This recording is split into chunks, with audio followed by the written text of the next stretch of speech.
चलिए हम देखते हैं एनसीईआरटी हिस्ट्री का क्लास 7 के चैप्टर 5 है। चैप्टर का नाम है शासक और इमारतें। एक चित्र दिया गया है जिसमें कुतुब मीनार के पहले छज्जे को प्रदर्शित करता है। कुतुब मीनार को कुतुबुद्दीन ऐबक ने लगभग 1199 में इसका निर्माण करवाया था। छज्जे के नीचे छोटे मेहराब तथा ज्यामितीय रूपरेखा द्वारा निर्मित नमूने को देख सकते हैं। आपको छज्जे के नीचे अभिलेखों की 2 पट्टियाँ दिखाई दे रही होगी। ये अभिलेख अरबी में है। गौर करें कि मीनार का बाहरी हिस्सा घुमावदार तथा कोणीय है। ऐसी सतह पर अभिलेख लिखने के लिए काफ़ी परिशुद्धता की आवश्यकता होती थी। सर्वाधिक योग्य कारीगर ही इस कार्य को संपन्न कर सकते थे। याद रखें कि 800 वर्ष पूर्व केवल कुछ इमारतें पत्थर या ईंटों की बनी होती थी। 13वीं शताब्दी में कुतुब मीनार जैसे इमारत को देखने वालों पर क्या प्रभाव पड़ता होगा। 8वीं और 18वीं शताब्दी के बीच राजाओं तथा उनके अधिकारियों ने 2 तरह की इमारतों का निर्माण किया। पहली तरह की इमारतों में संरक्षित तथा इस दुनिया और दूसरी दुनिया में आराम विराम की भव्य जगह किले, महल तथा मकबरे थे। दूसरी श्रेणी में मंदिर, मस्जिद, हौज, कुएं, सराय तथा बाजार जैसी जनता के उपयोग की इमारतें थीं। राजाओं से यह अपेक्षा की जाती थी कि वे अपनी प्रजा की देखभाल करेंगे तथा प्रजा के प्रयोग और आराम के लिए इमारतों का निर्माण करवाकर राजा उनकी प्रशंसा करने की आशा करते थे। इस तरह के निर्माण कार्य व्यापारियों सहित अन्य व्यक्तियों के द्वारा भी किए जाते थे। वे मंदिरों, मस्जिदों और कुओं का निर्माण करवाते थे, परंतु घरेलू स्थापत्य व्यापारियों की विशाल हवेलियों के लिए अवशेष 18वीं शताब्दी से ही मिलने शुरू हुए हैं। साइड में दिया गया है कुतुब मीनार 5 मंजिली इमारत है। अभिलेखों की पट्टियाँ इसके पहले छज्जे के नीचे हैं। इस इमारत की पहली मंजिला का निर्माण कुतुबुद्दीन ऐबक तथा शेष मंजिले का निर्माण 1229 में आसपास इल्तुतमिश द्वारा करवाया गया। कई वर्षों में यह इमारत आंधी, तूफान तथा भूकंप की वजह से क्षतिग्रस्त हो गई थी। अलाउद्दीन खिलजी, मोहम्मद तुगलक, फिरोज शाह तुगलक तथा इब्राहिम लोदी ने इसकी मरम्मत करवाई थी। फिर साइड में ही है आगरा किले के निर्माण में लगभग श्रम क्या था। तो अकबर द्वारा निर्मित आगरा किले के निर्माण हेतु 2000 पत्थर काटने वालों, 2000 सीमेंट तथा चूना बनाने वालों तथा 8000 मजदूरों की आवश्यकता पड़ी। अधिरचना का अर्थ क्या है? तो भूतल से ऊपर किसी भी भवन का भाग है।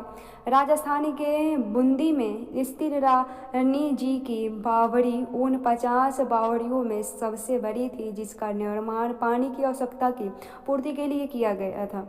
अपनी स्थापत्य सुंदरता के लिए विख्यात इस बावड़ी का निर्माण 1699 ईस्वी में रानी नाथावत जी ने, जो बूंदी के राजा अनिरुद्ध सिंह की रानी थी, किया था। ठीक है, एक और चित्र में है दिल्ली की कुव्वत अल इस्लाम मस्जिद का एक हिस्सा दिया गया है जो 12वीं शताब्दी का उत्तरार्ध है। और एक और है मेहराब के निर्माण में अनुप्रस्थ डोटा तकनीकी का इस्तेमाल। चलिए टॉपिक पे आते हैं। तो टॉपिक है अभियांत्रिक कौशल तथा निर्माण कार्य। स्मारकों से हमें उनके निर्माण से प्रयुक्त शिल्प विज्ञान का भी पता चलता है। छत का ही उदाहरण ले लीजिए। हम 4 दीवारों के आर पार लकड़ी की सहतीरों अथवा एक पत्थर की पटिया रख कर छत बना सकते हैं, लेकिन यह कार्य उस समय बहुत कठिन हो जाता है जब हम एक विस्तृत अधिरचना वाले विशाल कक्ष का निर्माण करना चाहते हैं। इसके लिए अधिक परिष्कृत कौशल की जरूरत होती है। 7वीं और 10वीं शताब्दी के मध्य वास्तुकार भवनों में और अधिक कमरे, दरवाजे और खिड़कियां बनाने लगे। छत, दरवाजे और खिड़कियां अभी भी 2 ऊर्ध्वाधर खंभों के आर पार तथा अनुप्रस्थ सहतीर रखकर बनाए जाते थे। वास्तुकला की यह शैली अनुप्रस्थ डोटा निर्माण कहलाई जाती थी। 8वीं और 13वीं शताब्दी के बीच मंदिरों, मस्जिदों, मकबरों तथा सीढ़ीदार कुएं यानी बावली से जुड़े भवनों के निर्माण में इन शैली का प्रयोग हुआ। उसके बाद देखते हैं 11वीं शताब्दी के प्रारंभ में मंदिर निर्माण। एक चित्र दिया गया है। इसमें शिव की स्तुति में बनाए गए कंदरिया महादेव का निर्माण चंदेल राजवंश के राजा धंगदेव द्वारा 999 में किया गया है। एक और चित्र 3 में है। मंदिर की योजना है एक अलंकृत द्वार से इसके प्रवेश भाग और मुख्य सभा भवन यानी महामंडल जहाँ नृत्य का आयोजन होता था तक पहुंचा जाता है और प्रमुख देवता की मूर्ति मुख्य मंदिर यानी गर्भगृह में रखी जाती थी। धार्मिक अनुष्ठान इसी जगह संपन्न किए जाते थे और तथा इसमें केवल राजा उनका निकटतम परिवार तथा पुरोहित एकत्रित होते थे। खजुराहो समूह में राजकीय मंदिर सम्मिलित थे जहां सामान्य जनमानस को जाने की अनुमति नहीं थी। ये मंदिर सुपरिकृष्ट उत्कीर्णित मूर्तियों से अलंकृत थे। एक और चित्र है तंजावुर के राजराजेश्वर मंदिर का शिखर उस समय के मंदिरों में सबसे ऊंचा था। इसका निर्माण कार्य आसान नहीं था क्योंकि उन दिनों कोई क्रेन नहीं थी। शिखर के शीर्ष पर 90 टन का पत्थर ले जाना इतना भारी होता था कि उसे व्यक्ति अपने आप उठाकर नहीं ले जा सकते थे।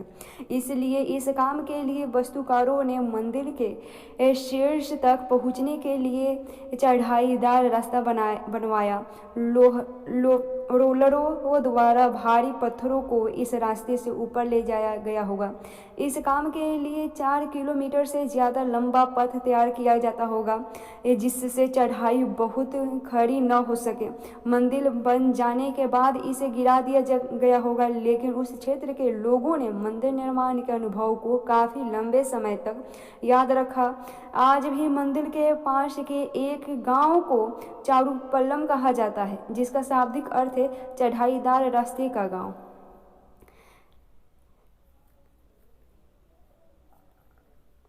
12वीं शताब्दी में 2 प्रौद्योगिकीय एवं शैली संबंधी परिवर्तन दिखाई पड़ने लगे। दरवाजों और खिड़कियों के ऊपर की अधिरचना का भार कभी कभी मेहराबों पर डाल दिया जाता था। वास्तुकला का यह चापाकार रूप था। निर्माण कार्य में चूना पत्थर सीमेंट का प्रयोग बढ़ गया। यह उच्च श्रेणी की सीमेंट होती थी जिसमें पत्थर के टुकड़ों के मिलाने से कंक्रीट बनती थी। इसकी वजह से विशाल ढांचों का निर्माण सरलता और तेजी से होने लगा। चित्र 6 में हम निर्माण स्थल पर एक नज़र डाल के देख सकते हैं।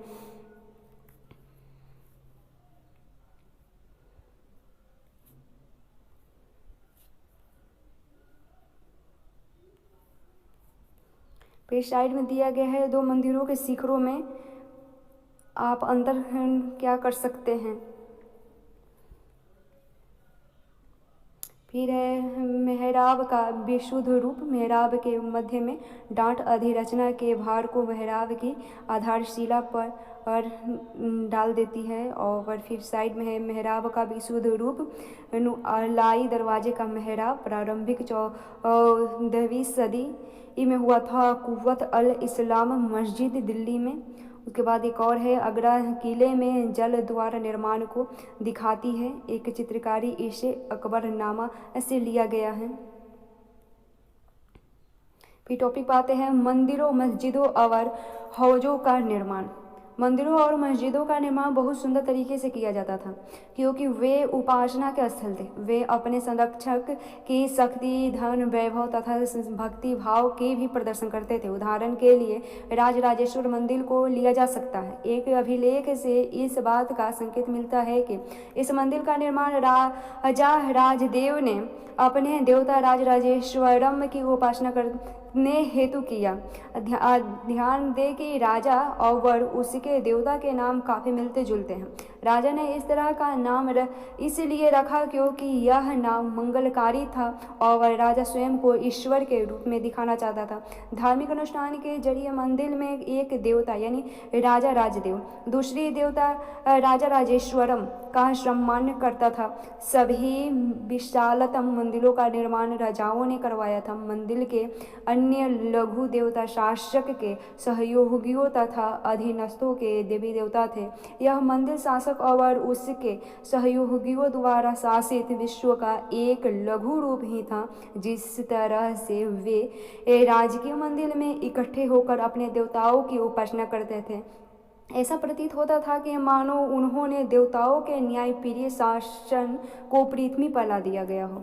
मुसलमान सुल्तान तथा बादशाह स्वयं को भगवान के अवतार होने का दावा तो नहीं करते थे, किंतु फारसी दरबारी इतिहासों में सुल्तान का वर्णन अल्लाह की परछाई के रूप में हुआ है। दिल्ली की एक मस्जिद के अभिलेख में पता चलती है कि अल्लाह ने अलाउद्दीन को शासक इसलिए चुना था क्योंकि इसमें अतीत के महान विधिकर्ताओं मूसा और सुलेमान की विशेषताओं मौजूद थी। सबसे महान विधिकर्ता और वस्तुकार अल्लाह स्वयं था।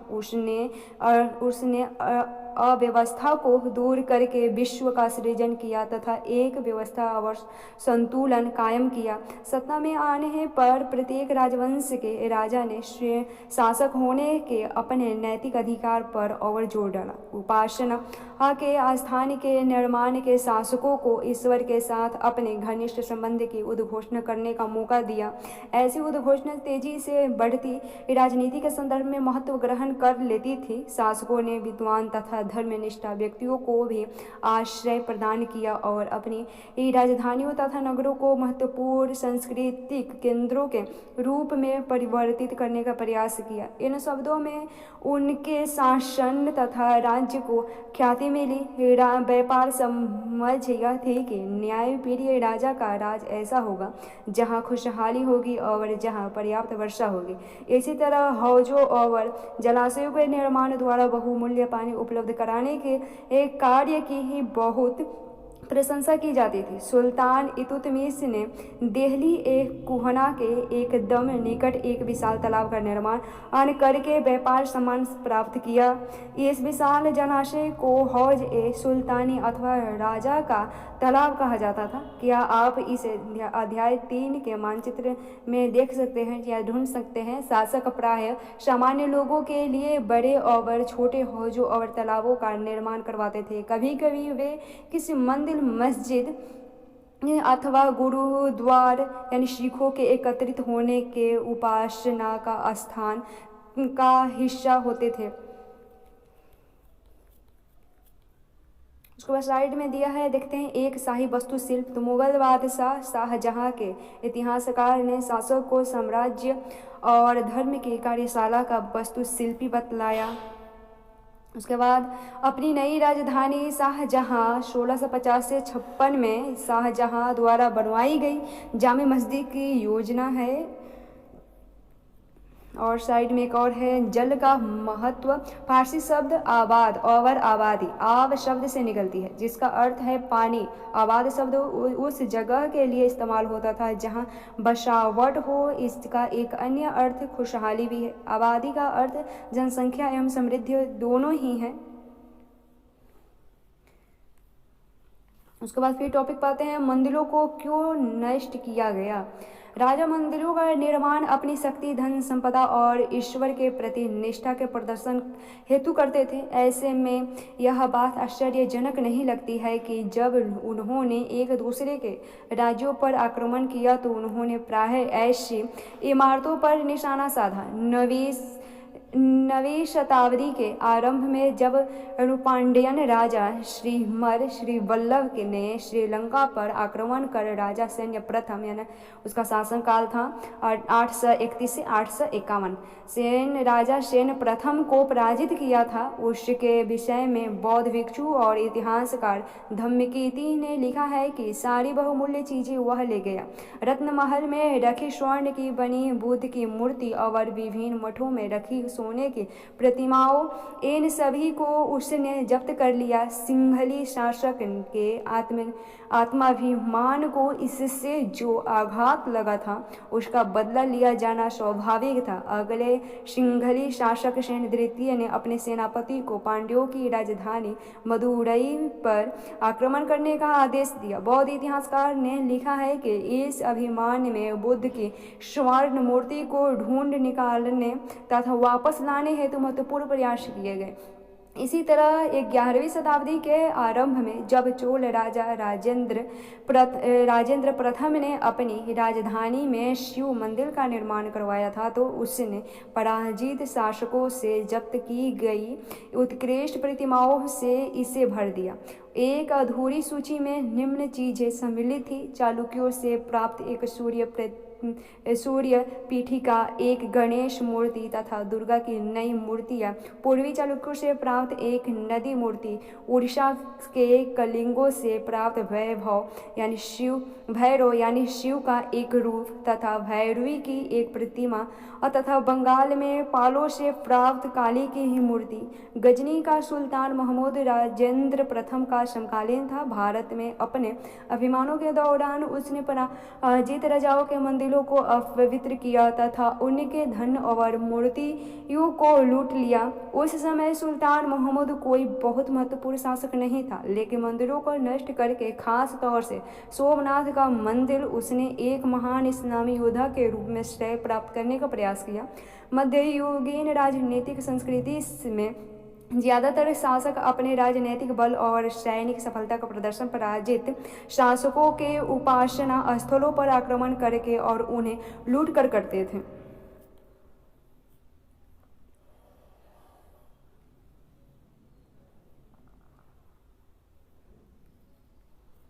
फिर अगला टॉपिक है बाग, मकबरे तथा किले। मुगलों के अधीन वास्तुकला और अधिक जटिल हो गई। बाबर, हुमायूं, अकबर, जहांगीर और विशेष रूप से शाहजहां साहित्य कला और वास्तुकला में व्यक्तिगत रुचि लेते थे। अपनी आत्मकथा में बाबर ने औपचारिक बागों की योजनाओं और उनके बनाने में अपनी रुचि का वर्णन किया है। अक्सर ये बाग दीवार से घिरे होते थे तथा कृत्रिम नहरों द्वारा 4 भागों में विभाजित आयताकार अहाते में स्थित थे। औपचारिक बागों की योजनाओं और उनके बनाने तथा खाका तैयार करने में बाबर ने अपनी रुचि का वर्णन किया है। 4 समान हिस्सों में बटे होने के कारण ये 4 बाग कहलाते थे। 4 बाग बनाने की परंपरा अकबर के समय से शुरू हुई। कुछ सर्वाधिक सुंदर 4 बाग को कश्मीर, आगरा और दिल्ली में जहांगीर और शाहजहां ने बनवाया था। अकबर के शासनकाल में कई तरह के महत्वपूर्ण वास्तुकलात्मक नवाचार हुए। उनकी प्रेरणा अकबर के वास्तुशिल्पियों ने उसके मध्य एशियाई पूर्वज तैमूर के मकबरों से ली। हुमायूं के मकबरे में सबसे पहली बात दिखने वाला यह है कि केंद्रीय गुंबद, जो बहुत ऊंचा था, और ऊंचा मेहराबदार प्रवेश द्वार यानी पिस्तक मुगल वास्तुकला के महत्वपूर्ण रूप बन गए। यह मकबरा एक विशाल औपचारिक 4 भाग के मध्य में स्थित था।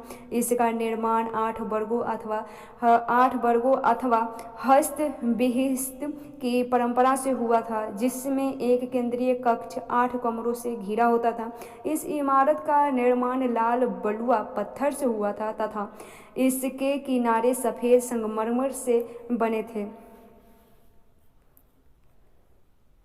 शाहजहां के शासनकाल के दौरान मुगल वास्तुकला के विभिन्न तत्व एक विशाल सद्भावपूर्ण संश्लेषण में मिला दिए गए हैं। शाहजहां के शासन में अनवरत निर्माण कार्य चलते रहे। विशेष रूप से आगरा और दिल्ली में सार्वजनिक और व्यक्तिगत सभा हेतु समारोह कक्षों यानी दीवान-ए खास और दीवान-ए-आम की योजना बहुत सावधानी पूर्वक बनाई जाती थी। एक विशाल आंगन में स्थित में ये दरबार चिहेल सुतून अथवा 40 खंभों के सभा भवन भी कहलाते थे। शाहजहां के सभा भवन विशेष रूप से मस्जिद से मिलते जुलते बनाए गए थे। उसका सिंहासन जिस मंच पर रखा जाता था उसे प्रायः किबला यानी नमाज के दौरान मुसलमानों के सामने की दशा कहा जाता था, क्योंकि जिस समय दरबार चलता था उस समय प्रत्येक व्यक्ति उस ओर की मुंह करके बैठता था। इस वास्तुकलात्मक अभिलक्षणों का इस ओर इशारा था कि राजा पृथ्वी पर ईश्वर का प्रतिनिधि था। शाहजहां ने दिल्ली के लाल किले के अपने नवनिर्मित दरबार में राजकीय न्याय और शाही दरबार के अंतर्संबंध पर बहुत बल दिया। बादशाह के सिंहासन के पीछे पितरादूरा के जराऊ काम की एक श्रृंखला बनाई गई थी, जिसमें पौराणिक यूनानी देवता ऑफियर्स को वीणा बजाते हुए चित्रित किया गया था। ऐसा माना जाता था कि ऑफियर्स का संगीत आक्रामक जानवरों को भी शांत कर सकता है और वे शांतिपूर्वक एक दूसरे के साथ रहने लगते हैं। शाहजहां के सार्वजनिक सभा भवन का निर्माण यह सूचित करता है कि न्याय करते समय राजा ऊंचे और निम्न सभी प्रकार के लोगों के साथ समान व्यवहार करेगा और सभी सद्भाव के साथ रह सकेगा। शासन के आरंभिक वर्षों में शाहजहां की राजधानी आगरा थी। इस शहर में विशिष्ट वर्गों ने अपने घरों का निर्माण यमुना नदी के तटों पर करवाया था। इनका निर्माण चारबाग की रचना के ही समान औपचारिक बागों के बीच में हुआ था। चारबाग की योजना के अंतर्गत ही अन्य तरह के बाग भी थे, जिन्हें इतिहासकार नदी तट बाग कहते हैं। इस तरह के बाग में निवास स्थान चारबाग के बीच में स्थिर न होकर नदी तटों के पास बाग के बिल्कुल किनारे पर होता था। शाहजहां ने अपने शासन की भव्यतम वास्तुकलात्मक उपलब्धि ताजमहल के नक्शे में नदी तट बाग की योजना अपनाई। यहाँ सफ़ेद संगमरमर का मकबरा नदी तट के एक चबूतरे पर तथा बाग इसके दक्षिण में बनवाया गया था। नदी पर सभी अभिजातों की पहुंच पर नियंत्रण हेतु शाहजहां ने इस वास्तुकलात्मक रूप को विकसित किया। दिल्ली में शाहजहानाबाद में उसने जो नया शहर निर्मित करवाया, उसमें शाही महल नदी पर स्थित था। केवल विशिष्ट कृपा प्राप्त अभिजातों जैसे उसके बड़े बेटे दारा शिकोह को ही नदी तक पहुंच मिलती थी। अन्य सभी को अपने घरों का निर्माण यमुना नदी से दूर शहर में करवाना पड़ता था।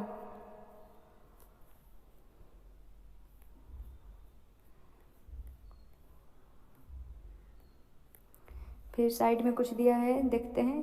काबुल में चारबाग का खाका बनाते बाबर की 1590 की एक चित्रकारी है। ध्यान दें कि कैसे रास्ते पर एक दूसरे को काटती नहरें चारबाग योजना की विशेषताएं बनाती है। एक और चित्र है 1562 से 1571 के बीच निर्मित हुमायूं का मकबरा, और है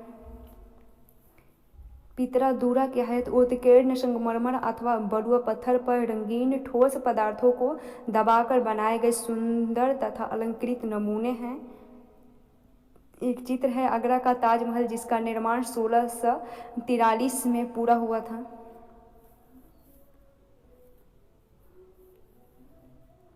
एक चित्र है एक नक्शे से आगरा के नदी तट बाग शहर का पुनर्कलित दृश्य। ध्यान दें कि कैसे यमुना के दोनों तटों पर अभिजातों के बाग महल स्थित है। ताजमहल बाईं ओर है। और चित्र 15 में दी गई दिल्ली के शाहजहानाबाद की योजना की तुलना आगरा की योजना से हम कर सकते हैं। साइड में फिर एक चित्र के बारे में दिया गया है। वृंदावन में गोविंद देव की मंदिर का अंदरूनी भाग 1590। इस मंदिर का निर्माण लाल बलुआ पत्थर से हुआ था।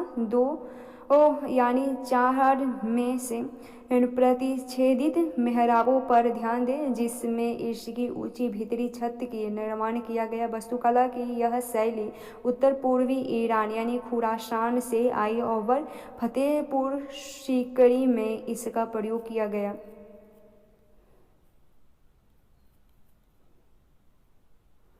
फिर टॉपिक पर आते हैं, क्षेत्र और साम्राज्य देखते हैं। 8वीं और 18वीं शताब्दी के बीच जब निर्माण संबंधित गतिविधि में बढ़ोतरी हुई तो विभिन्न क्षेत्रों के बीच विचारों का भी पर्याप्त आदान प्रदान हुआ। एक क्षेत्र की परंपराएं दूसरे क्षेत्र द्वारा अपनाई गई। उदाहरण के लिए विजयनगर में राजाओं की गजशालाओं पर बीजापुर और गोलकुंडा जैसी आसपास की सल्तनतों की वास्तुकलात्मक शैली का बहुत प्रभाव पड़ा था। मथुरा के निकट स्थित वृंदावन में बने मंदिरों की वास्तुकलात्मक शैली फतेहपुर सीकरी के मुगल महलों से बहुत मिलती जुलती थी। विशाल साम्राज्यों के निर्माण ने विभिन्न क्षेत्रों को उसके शासन के अधीन ला दिया था। इससे कलात्मक रूपों का वास्तुकलात्मक शैली की संसेचन में मदद मिलती है। मुगल शासक अपने भवनों के निर्माण में क्षेत्रीय वास्तुकलात्मक शैली अपनाने में विशेष रूप से दक्ष थे। उदाहरण के लिए बंगाल में स्थानीय शासकों ने छप्पर की झोपड़ी के समान दिखने वाली छत का निर्माण करवाया। मुगलों को यह बंगला गुंबद इतना पसंद आया था कि उन्होंने अपनी वास्तुकलाओं में इसका प्रयोग किया। अन्य क्षेत्रों का प्रभाव यह स्पष्ट था। अकबर की राजधानी फतेहपुर सीकरी की कई इमारतों पर गुजरात और मालवा की वास्तुकलात्मक शैली का प्रभाव दिखा। 18वीं शताब्दी से मुगल शासकों की सत्ता के धूमिल हो जाने के बाद भी उनके आश्रम में विकसित वास्तुकलात्मक शैली निरंतर प्रयोग में रखी तथा अन्य शासकों ने जब भी स्वयं के राज्य स्थापित करने के प्रयास किए यह शैली अपनाई गई।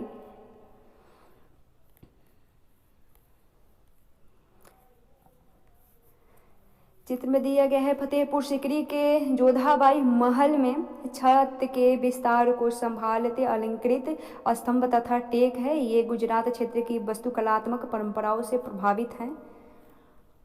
उसको देखते हैं असमान छूते चर्च।